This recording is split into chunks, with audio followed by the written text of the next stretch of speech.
Hello छात्रों, आशा है आप लोग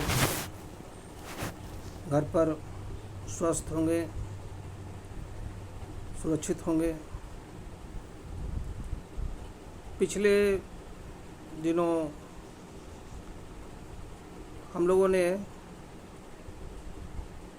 शक्ति और राष्ट्रीय हित के बारे में जानकारी प्राप्त की। आज हम गुटनिरपेक्ष आंदोलन के बारे में जानकारी प्राप्त करेंगे। गुटनिरपेक्ष आंदोलन या गुटनिरपेक्षता शब्द का प्रयोग किया जाता है। नेम NAM नेम शब्द का भी प्रयोग किया जाता है। ये तीनों ही शब्द समानार्थी हैं। गुटनिरपेक्ष आंदोलन और गुटनिरपेक्षता दोनों ये समान अर्थ रखते हैं। छात्रों, गुटनिरपेक्ष आंदोलन छोटे एवं मध्यम शक्ति वाले एशिया, अफ्रीका एवं लैटिन अमेरिका के उन विकासशील देशों का समूह है जो उपनिवेशवाद एवं साम्राज्यवाद की हड्डियां तोड़कर परतंत्रता की बेड़ियों को फेंक कर नव स्वतंत्र हुए थे। द्वितीय विश्व युद्ध के बाद जब दुनिया पूंजीवाद और साम्यवादी गुटों में बटी हुई थी, शीत युद्ध के कारण भय का वातावरण कायम हो चुका था। उसी परिवेश में नई विचारधारा का आविर्भाव हुआ, जिसमें नवोदित राज्यों ने किसी सैनिक गुट में शामिल न होकर स्वतंत्र विदेश नीति अपनाने का निश्चय किया। इसी विचारधारा का नाम गुटनिरपेक्षता या गुटनिरपेक्ष आंदोलन है, जिसके जनक हमारे प्रथम प्रधानमंत्री पंडित जवाहरलाल नेहरू जी हैं।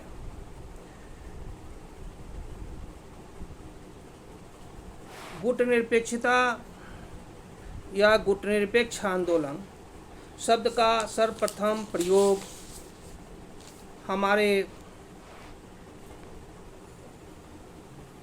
रक्षा मंत्री VK कृष्ण मेनन जी ने किया था, जो कि 1957 से 1962 तक भारत के रक्षा मंत्री रहे। गुटनिरपेक्षता शब्द का वैज्ञानिक अर्थ, अंतर्राष्ट्रीय राजनीति में वैज्ञानिक अर्थ जॉर्ज लिस्का ने दिया। जॉर्ज लिस्का ने इस शब्द का प्रयोग उन राष्ट्रों के लिए किया जो महाशक्तियों के गठबंधन से पृथक रह करके, स्वतंत्र रह करके उचित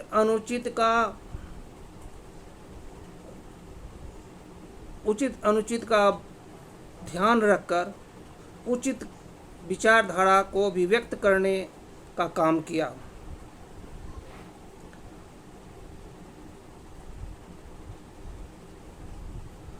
हम पहले ही बोल चुके हैं कि इस विचारधारा के जन्मदाता के रूप में पंडित जवाहरलाल नेहरू का नाम लिया जाता है। सच कहा जाए तो पंडित जवाहरलाल नेहरू ही एक ऐसे व्यक्ति थे जिन्होंने गुटनिरपेक्षता या गुटनिरपेक्ष आंदोलन को एक सुव्यवस्थित, गुटनिरपेक्षता की विचारधारा को एक सुव्यवस्थित आंदोलन का रूप दिया। यही कारण है कि उन्हें इस विचारधारा का जनक कहा जाता है। इसका मतलब ये नहीं कि इस विचारधारा में अन्य लोगों का योगदान नहीं है, ऐसा कहना गलत होगा। सच्चाई यह है कि इस विचारधारा के विकास में और भी कई कर्णधारों का समान योगदान रहा है। वैसे लोगों में हैं मिस्र के राष्ट्रपति गमाल अब्दुल नासिर, प्रथम पंडित जवाहरलाल नेहरू, दूसरे मिस्र के राष्ट्रपति गमाल अब्दुल नासिर, तीसरे यूगोस्लाविया के राष्ट्रपति जोसेफ ब्राज टिटो, जिन्हें मार्शल टिटो के नाम से भी जाना जाता। इसके बाद इंडोनेशिया के सुकर्नो, घाना के राष्ट्रपति बामे एन एनक्रोमा। इन लोगों के समान प्रयास के पश्चात ही गुटनिरपेक्षता एक आंदोलन का रूप लिया, जिसने द्वितीय विश्व युद्ध के बाद एशिया, अफ्रीका एवं लैटिन अमेरिका के उन नवोदित देशों के लिए एक मार्गदर्शक का काम किया, जिन्हें यह समझ में नहीं आ रहा था कि हम अब क्या करें। वो साम्यवादी गुट में भी जाना नहीं चाहते थे रूस के साथ, और पूंजीवादी गुट अमेरिका के साथ भी नहीं जाना चाहते थे, क्योंकि साम्राज्यवाद और उपनिवेशवाद का दंश उन्होंने झेला था और उसकी पीड़ा बखूबी मालूम थी। इसलिए वे इन सैनिक गुटों से अलग रह करके अपने स्वतंत्र रूप से अपने विदेश नीति को अपनाना चाहते थे और स्वतंत्र रूप से अपना आर्थिक विकास करना चाहते थे। यही कारण है कि गुटनिरपेक्षता का आंदोलन, गुटनिरपेक्षता जो है इन राष्ट्रों के लिए एक मार्गदर्शक का काम किया और उन लोगों ने इस आंदोलन के साथ हो लिए। गुटनिरपेक्षता को आंदोलन का रूप देने के लिए पंडित जवाहरलाल नेहरू को काफ़ी मेहनत करना पड़ा।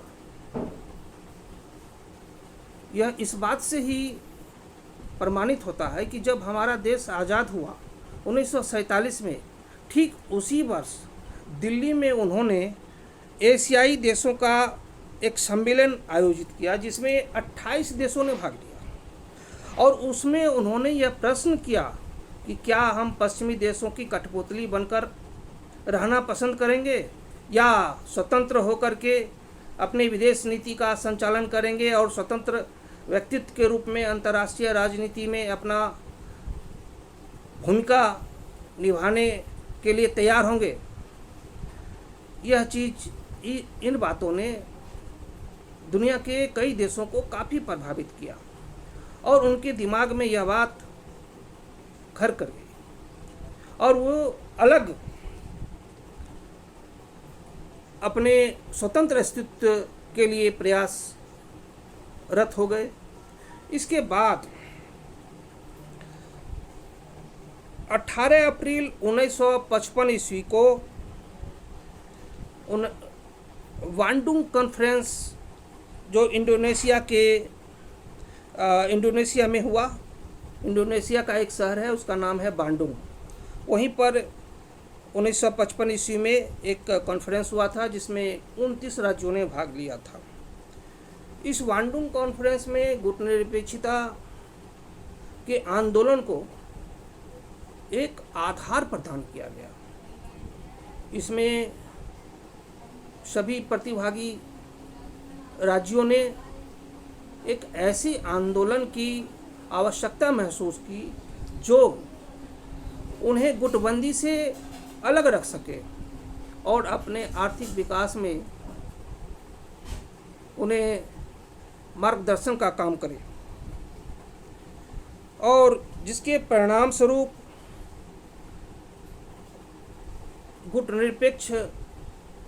गुटनिरपेक्षता एक आंदोलन का रूप ले लिया और 1961 ईस्वी में गुटनिरपेक्ष आंदोलन का प्रथम शिखर सम्मेलन बेलग्रेड में आयोजित किया गया। यूगोस्लाविया का एक शहर है बेलग्रेड, जहाँ पर इसकी प्रथम शिखर बैठक हुई थी, जिसके अध्यक्ष बने थे मार्शल टिटो।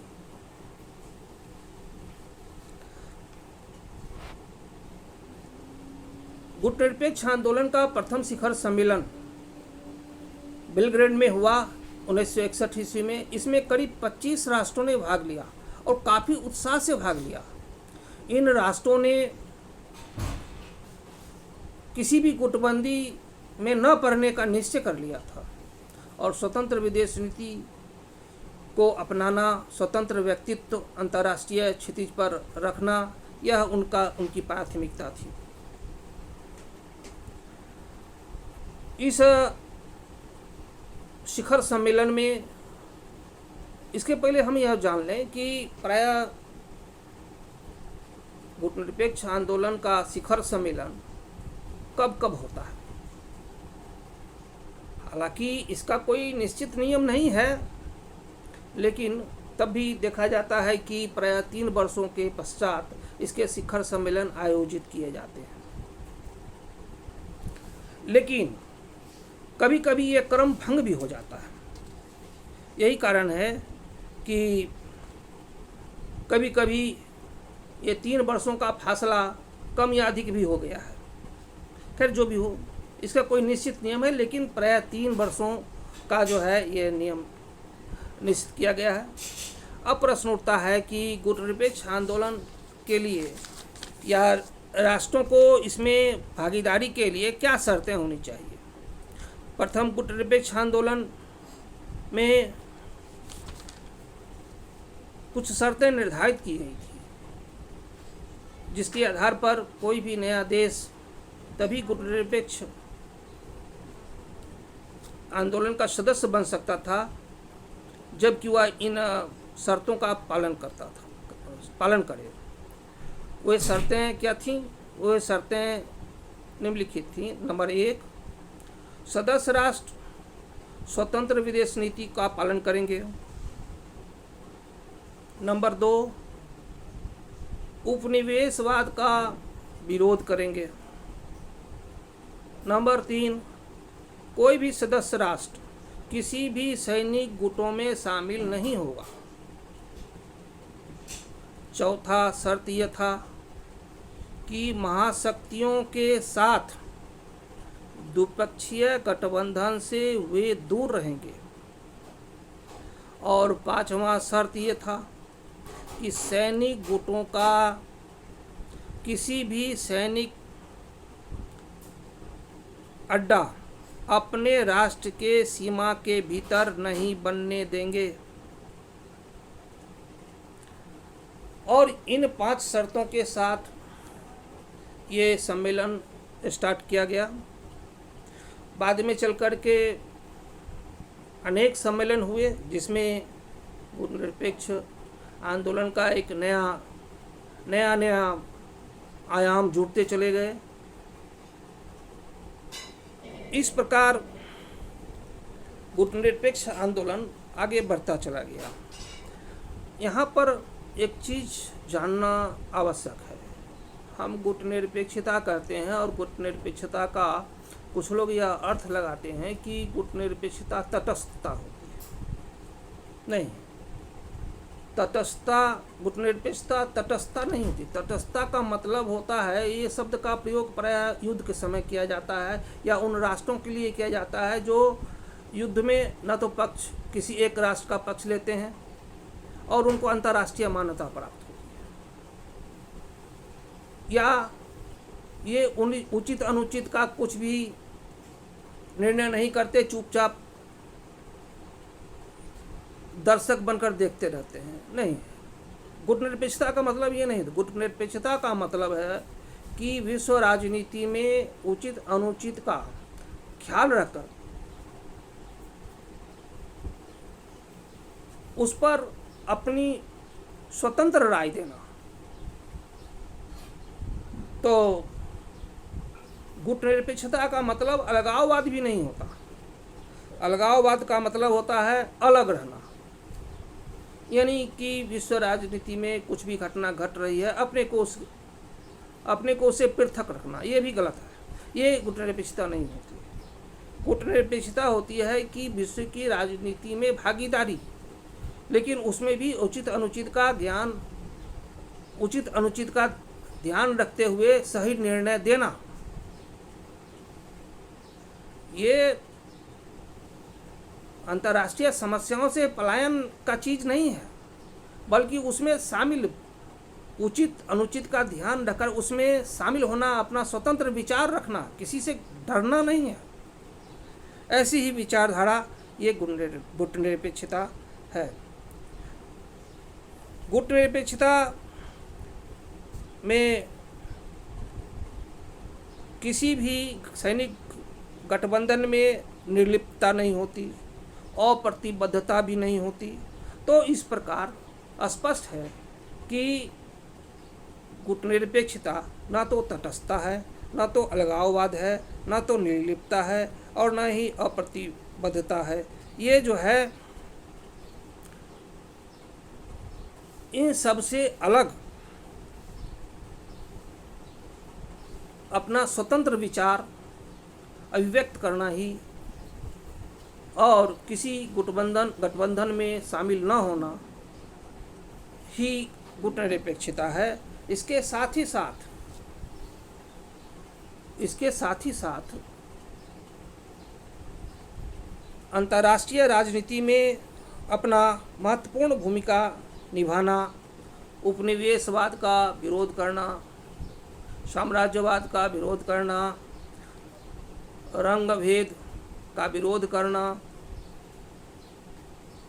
सशक्तिकरण के होर का विरोध करना, ये सारी बातें गुटनिरपेक्षता के सिद्धांत के अंतर्गत आती है।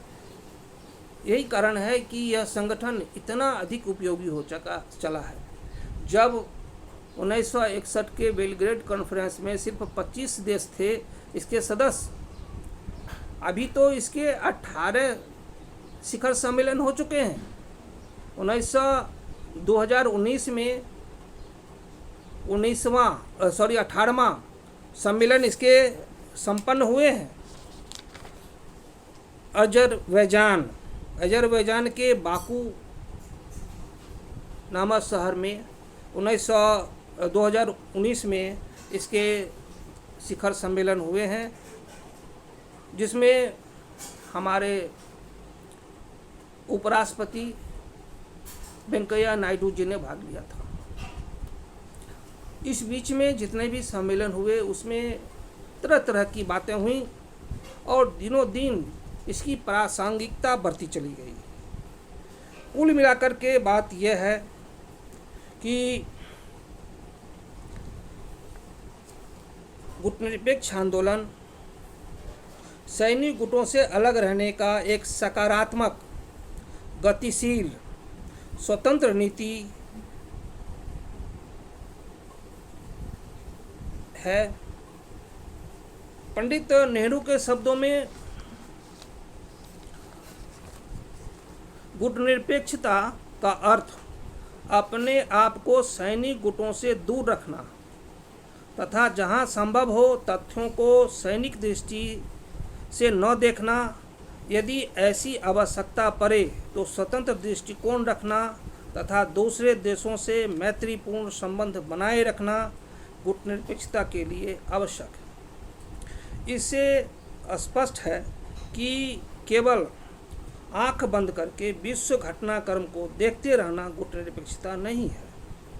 यह सही और गलत में अंतर करते हुए सही का पक्ष लेने की नीति है।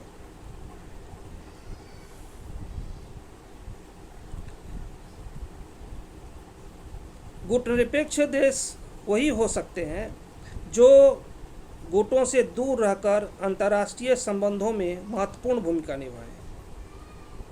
जॉर्ज लिस्का ने, जैसा कि हमने इसके पहले कहा, कि उनके अनुसार सही अर्थ में गुटनिरपेक्षता सबसे पहले यह बताता है कि तटस्थता नहीं है। यह उचित अनुचित का भेद जानकर उचित का साथ देने की बात करता है। अच्छा, इस संबंध में गुटनिरपेक्ष आंदोलन की महत्व के बारे में श्रीमती इंदिरा गांधी का ये मानना था कि विश्व शांति का सबसे बड़ा ये आंदोलन है। श्रीमती इंदिरा गांधी गुटनिरपेक्ष आंदोलन को विश्व में शांति का सबसे बड़ा आंदोलन मानती थी। इससे यह स्पष्ट होता है कि यह कितना महत्वपूर्ण है। इसकी महत्ता के कारण ही जब प्रथम सम्मेलन में 25 राष्ट्रों ने भाग लिया था, अब इसके सदस्यों की संख्या 120 हो गई है। और सबसे बड़ी बात है कि विश्व राजनीति में रूस के विखंडन के पश्चात भी यह अपने अस्तित्व में कायम है और इसकी प्रासंगिकता वहीं तक बनी, इसके महत्व में कमी नहीं आई है। हम सबसे पहले हमको यह देखना होगा कि क्या कारण है कि गुटनिरपेक्ष आंदोलन द्वितीय विश्व युद्ध के बाद इसकी महत्ता बढ़ती चली गई, और क्यों? इसके पीछे कई कारण हो सकते हैं। सबसे पहले रूस और अमेरिका की महत्वाकांक्षा। द्वितीय विश्व युद्ध के बाद रूस और अमेरिका की महत्वाकांक्षा इतनी बढ़ गई कि ये पूरे दुनिया पर कब्जा कर लेना चाहते थे। इतना ही नहीं, और भी यूरोपीय देश जो साम्राज्यवाद और उपनिवेशवाद को अपना हथियार बनाकर पूरे दुनिया को निगल जाने की कोशिश कर रहे थे, जिसके कारण जो स्वतंत्र द्वितीय विश्व युद्ध के बाद जो भी नवोदित देश स्वतंत्र हुए, वे इसके शिकंजे में पड़ना नहीं चाहते थे। यही कारण है कि उन्होंने गुटनिरपेक्षता को अपनाने का प्रयास किया। दूसरा, शीत युद्ध। द्वितीय विश्व युद्ध के बाद जब रूस और अमेरिका, जो पश्चिमी गुट, रूस साम्यवादी गुट और अमेरिका पूंजीवादी गुट के रूप में उभरा, तो ऐसी परिस्थिति में दोनों के बीच शीत युद्ध आरंभ हो गया। अपने वर्चस्व की लड़ाई इनकी शुरू हो गई, जिसके परिणाम स्वरूप एक भय का वातावरण कायम हो गया। और इसके इन दोनों के बीच में कोई भी नए नवोदित जो नए स्वतंत्र जो राज्य हुए थे, वो इसके बीच में आना नहीं चाहते थे, क्योंकि उन्होंने साम्राज्यवाद और उपनिवेशवाद का दंश बरसों से झेला है, सैकड़ों वर्षों से झेला है।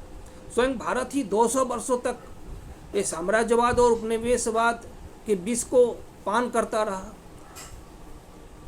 लेकिन 15 अगस्त 1947 को